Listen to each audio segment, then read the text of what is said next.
नमस्कार जानकी ओडिया किचन को स्वागत। आज आम चना डाली सहित बंधाकोबी मिक्स कर बनाइबा। चना डाली को राति में भेदे देती। सकाଳେ लुण हल्दी पकाई कुकर में सीटी लगाईदेली। सीटी लगे भितर सेपटे मु बंधाकोबी को काटिनेली। सीटी लगी सारा कुकर टी बाहर करदे। कड़ाई भल भाव गरम करवा। कड़ाई भल भाव गरम हो गले से तेल पकाइबा। तेल भल भाव गरम हो गले से तेजपत्र सुखिला लंका गोटा जीरा पंच फुटण पकाइबा।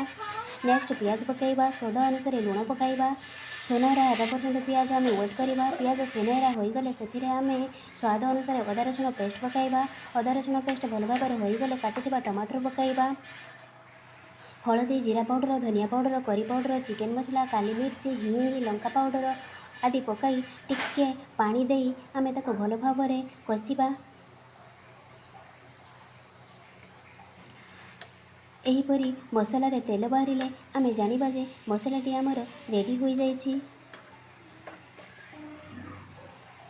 से लंका पाउडर पकाई नथिली पछरे पकाइली।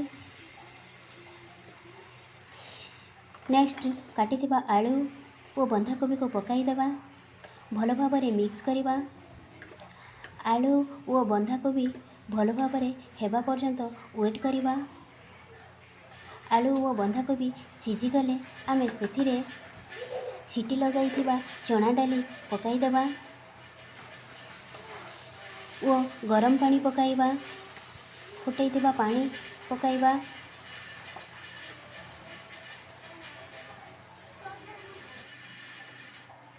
रेसिपीटी फुट आसिले आमे जानिबा जे रेसिपीटी रेडी होइछि। देखंतु टिके टिके फुट आसिलानी। एबे आम रेसिपी रे भल भाव फुट आसिलानी। देखंतु आम रेसिपीटी प्रस्तुत हो जाइछि। Thank you.